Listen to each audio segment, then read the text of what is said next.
Assalamualaikum warahmatullahi wabarakatuh.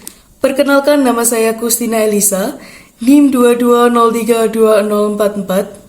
Saya dari Prodi BBSI 2A Pagi, Universitas Islam Darul Ulum Lamongan. Video ini dibuat untuk memenuhi tugas salah satu mata kuliah Sejarah Sastra yang diampu oleh Bapak Sariban MPD. Nah, teman-teman, di sini saya akan mereview salah satu novel dari penulis ternama di Indonesia, yakni novel Laskar Pelangi, karya Andrea Hirata. Ya, seperti ini ya, wajah dari novel pertama dari penulis ternama Indonesia, Andrea Hirata. Novel Laskar Pelangi. Nah, novel ini saya rekomendasikan banget ya buat teman-teman yang dalam masa pertumbuhan juga. Novel ini sudah difilmkan ya di Indonesia dan memiliki halaman setebal 529 untuk novelnya. Ya.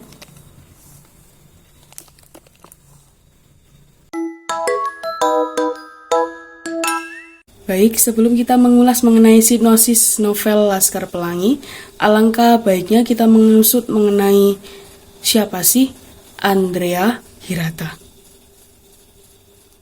Andrea Hirata lahir di Belitung 24 Oktober 1982. Ia merupakan anak keempat dari pasangan senam Syahid Harunaya dan N.A. Masturah. Ia tinggal di sebuah desa dengan segala keterbatasannya, cukup memengaruhi kepribadian Andrea sedari kecil. Ia banyak mendapat motivasi dari keadaan sekelilingnya yang banyak memperlihatkan keprihatinan. Seperti yang diceritakan dalam novel Laskar Pelangi, Andrea bersekolah di sebuah sekolah yang kondisinya bangunan cukup memperhatikan, yaitu di sekolah SDN Muhammadiyah. Andrea tetap memiliki motivasi yang cukup besar untuk belajar. Di sekolah itu, ia bertemu dengan sahabat-sahabatnya yaitu Sahara, Harun, Mahar, Lintang, Syadan, Akyong, Borek, Kucai, Trapani, dan juga Flo, yang dijuluki dengan sebutan Laskar Pelangi. Setelah menyelesaikan pendidikan di kampung halamannya, Andrea merantau ke Jakarta setelah lulus SMA. Atas dasar usaha kerasnya, Andrea berhasil melanjutkan pendidikan di Fakultas Ekonomi Universitas Indonesia.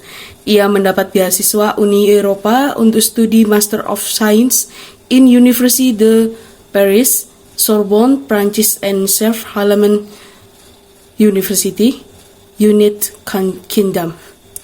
Tesis Andrea di bidang ekonomi telekomunikasi mendapat penghargaan dari kedua universitas tersebut. Ia lulus cum laude. Andrea menulis buku Laskar Pelangi terinspirasi dari kehidupannya sendiri loh. Perjuangan Laskar Pelangi dalam mencapai cita-cita dan impiannya yang penuh dengan lika-liku serta kondisi Balitung pada saat itu. Serta terinspirasi dari kegigihan Bu Muslimah dan Pak Harfan yang mengajar siswa yang hanya berjumlah tak lebih dari 11 orang dan perjuangan mempertahankan sekolah Muhammadiyah. Dalam cerita Laskar Pelangi telah diletakkan landasan pemikiran yang mengarah pada perasaan atau hak mendapatkan pendidikan, karena pada masa itu masih terdapat diskriminasi yang sangat menonjol antara masyarakat ekonomi atas dan masyarakat ekonomi bawah yang susah dalam mendapatkan pendidikan. Pada novel Laskar Pelangi, Andrea Hirata mampu mengungkapkan ekspresi kejiwaannya tentang sesuatu yang termasuk dalam imajinasi dan pemikiran tentang semangat, perjuangan, dan kegigihan dalam mencapai cita-cita. Lalu pengalamannya tersebut menjadi imajinasi yang melahirkan produk kreativitas yang berupa karya sastra dalam bentuk novel Laskar Pelangi. Pengarang mengungkapkan hubungan antara kehidupan manusia dengan kehidupan sosial ekonomi maupun budaya dan memperjuangkan memperoleh pendidikan. Sentuhan emosi yang ditampilkan tokoh dalam novel Laskar Pelangi ini menggambarkan perjuangan, kegigihan, dan kekalutan pencipta karya sastra itu sendiri. Kekalutan itu terdiri dari penggambaran yang menggambarkan peristiwa-peristiwa dan kejadian-kejadian dari kehidupan manusia dan mengungkapkan gejolak jiwa tentang kehidupan dan perjuangan dalam pemerolehan pendidikan serta menggapai cita-cita. Baik, itu sedikit mengenai kita menyinggung masalah novel Laskar Pelangi. Selanjutnya,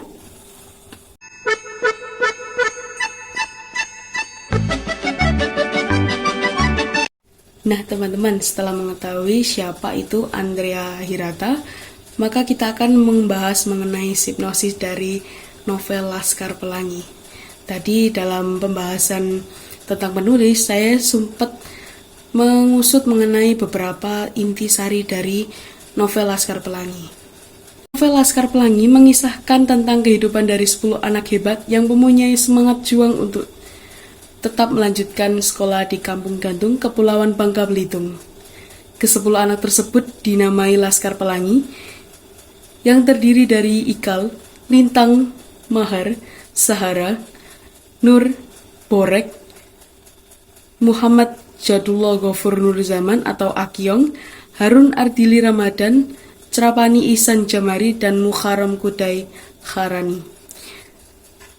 Ke-10 anak ini bersekolah di sebuah sekolah yang bernama SD Muhammadiyah Gantung yang dibimbing oleh Bu Muslimah dan Pak Harfan.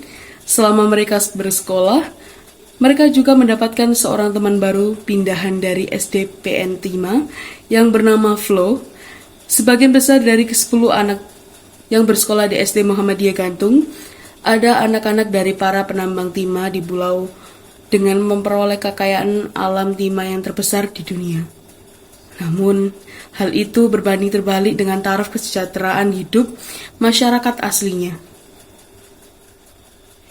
Cerita ini dimulai dari penerimaan siswa baru di SD Muhammadiyah Gantung, di mana hanya terdapat 9 orang yang mendaftar untuk sekolah.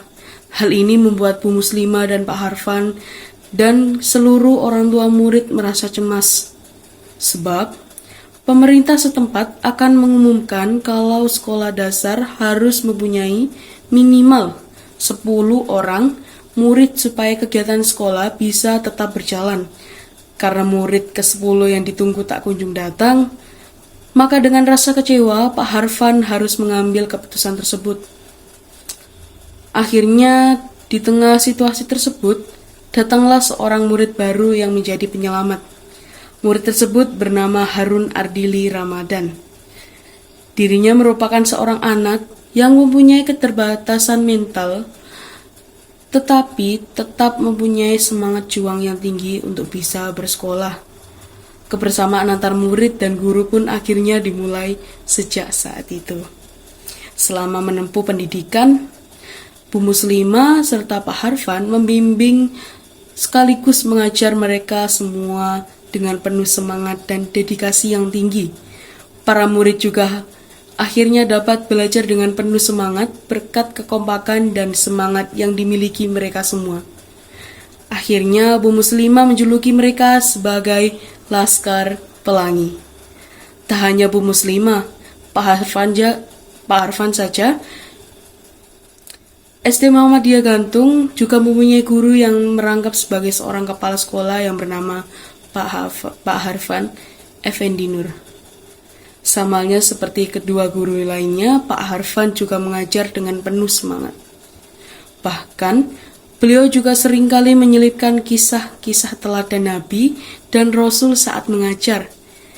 Di tengah keterbatasan yang mereka hadapi, para anggota Laskar Pelangi ini harus menghadapi berbagai macam rintangan yang menimpa mereka untuk bisa berhasil menggapai segala impian yang mereka miliki. Kisah perjalanan mereka ini akan diwarnai dengan berbagai macam pengalaman emosional, baik itu membahagiakan ataupun penuh dengan keharuan. Baik itulah singkat cerita atau sinopsis dari novel Laskar Pelangi.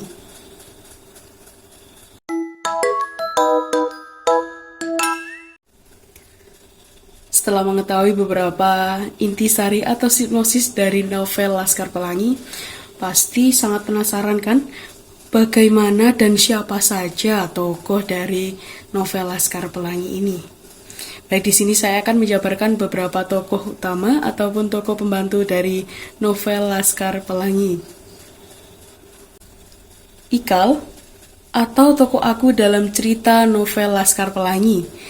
Ikal yang selalu menjadi peringkat kedua memiliki teman sebangku bernama Lintang. Ia merupakan anak terpintar dalam Laskar Pelangi. Ia berminat pada sastra, terlihat dari kesehariannya yang senang menulis puisi. Bahkan, dalam novel Laskar Pelangi, ia diceritakan menyukai Aling. sepupu dari Akyong, yang ditemuinya pertama kali di sebuah toko kelontong bernama Toko Sinar Harapan. Namun, pada akhirnya hubungan mereka berdua terpaksa berakhir oleh jarak akibat kepergian Aling ke Jakarta untuk menemani bibinya. Selanjutnya, Lintang. Lintang adalah teman sebangku Ikal yang luar biasa jenisnya.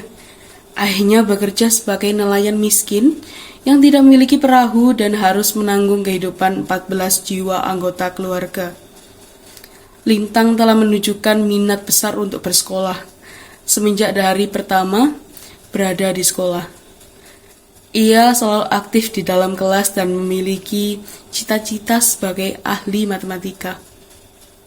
Sekalipun ia luar biasa pintar, pria kecil berambut merah Ikal ini pernah salah membawa peralatan sekolahnya. Cita-citanya terpaksa ditinggalkan agar ia dapat bekerja untuk membiayai kebutuhan hidup keluarganya semenjak ayahnya meninggal. Selanjutnya, tokoh Sahara. Sahara adalah satu-satunya gadis dalam anggota Laskar Pelangi. Sahara adalah gadis yang keras kepala, berpendirian kuat, yang sangat patuh kepada agama. Ia adalah gadis yang ramah dan pandai. Ia baik pada siapa saja kecuali pada Akyong, yang semenjak mereka masuk sekolah, sudah ia basahi dengan air dalam termosnya. Selanjutnya, tokoh Mahar. Pria tampan bertumbuh kumis ini memiliki bakat dan minat besar pada seni. Pertama kali diketahui ketika tanpa sengaja Bu Muslimah menunjuknya untuk bernyanyi di depan kelas saat pembelajaran seni suara. Pria yang menyenangi okultisme ini sering dipojokkan teman-temannya. Ketika dewasa, Mahar sempat menganggur menunggu nasib menyapanya karena tidak bisa kemanapun, lantaran ibunya yang sakit-sakitan. Akan tetapi, nasib baik menyapa dan ia diajak petinggi untuk membuat dokumentasi permainan anak tradisional setelah membaca artikel yang ditulis di sebuah majalah. Dan akhirnya ia berhasil meluncurkan sebuah novel tentang persahabatan. Selanjutnya, terdapat tokoh Akyong. Akyong adalah anak Hokiang. Keturunan Tionghoa ini adalah pengikut sejati Mahar sejak kelas 1. Baginya, Mahar adalah suhu yang agung. Kendatipun pria kecil ini berwajah buruk rupa, ia memiliki rasa persahabatan yang tinggi dan baik hati, serta suka menolong pada siapapun kecuali Sahara. Namun, meski mereka selalu bertengkar, ternyata mereka berdua saling mencintai satu sama lain. Selanjutnya terdapat tokoh Syahdan. Syahdan adalah anak nelayan yang ceria dan tak pernah menonjol. Kalau ada apa-apa, dia pasti paling tidak diperhatikan. Misalnya ketika bermain sandiwara. Syahdan hanya kedapatan jadi tukang kipas putri, dan itu pun masih banyak kesalahan. Syahdan adalah saksi cinta pertama Ikal. Ia dan Ikal bertugas membeli kapur di toko Sinar Harapan, semenjak Ikal jatuh cinta pada Aling. Syahdan ternyata memiliki cita-cita yang tidak pernah terbayangkan oleh Laskar Pelangi, yaitu menjadi aktor. Dengan bekerja keras, pada akhirnya dia berhasil menjadi aktor sungguhan meski hanya mendapatkan peran kecil seperti tuyul atau jin. Setelah bosan, ia pergi dan kursus komputer. Setelah itu ia berhasil menjadi New York designer. Hebat sekali ya. Selanjutnya terdapat tokoh Kucai. Kucai adalah ketua kelas panjang generasi sekolah Laskar Pelangi. Ia menderita rabun jauh karena kurang gizi dan penglihatannya melenceng 20 derajat. Banyak sekali ya. Sehingga jika ia menatap marah ke arah Borek, maka akan terlihat ia sedang memperhatikan Trapani. Laki-laki ini sejak kecil terlihat biasa menjadi politikus dan akhirnya diwujudkan ketika ia dewasa menjadi ketua fraksi di DPRD Belitung. Selanjutnya terdapat tokoh Borek, pria besar maniak otot. Borek selalu menjaga citranya sebagai laki-laki macho. Ketika dewasa, ia menjadi kuli di toko milik Akyong dan Sahara. Selanjutnya terdapat tokoh Trapani. Pria tampan yang pandai dan baik hati ini sangat mencintai ibunya. Apapun yang dia lakukan harus didampingi ibunya. Seperti misalnya ketika mereka akan tampil sebagai band dikomando oleh Mahar, ia tidak mau tampil jika tidak ditonton oleh ibunya. Cowok yang bercita-cita menjadi guru ini akhirnya berakhir di rumah sakit jiwa karena ketergantungan terhadap ibunya. Selanjutnya terdapat tokoh Harun. Pria yang memiliki keterbelakangan mental ini memulai SD atau sekolah dasar ketika ia berumur 10 tahun.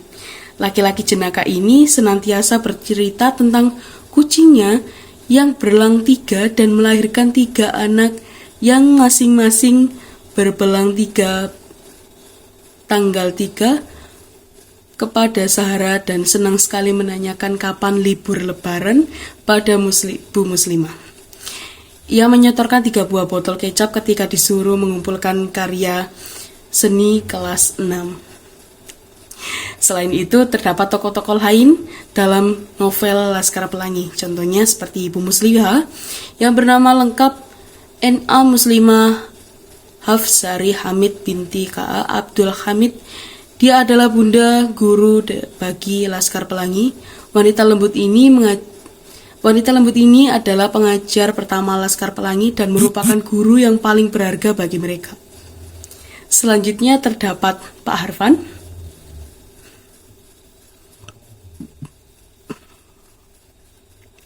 Pak Harfan ialah kepala sekolah dari Sekolah Muhammadiyah Gantung.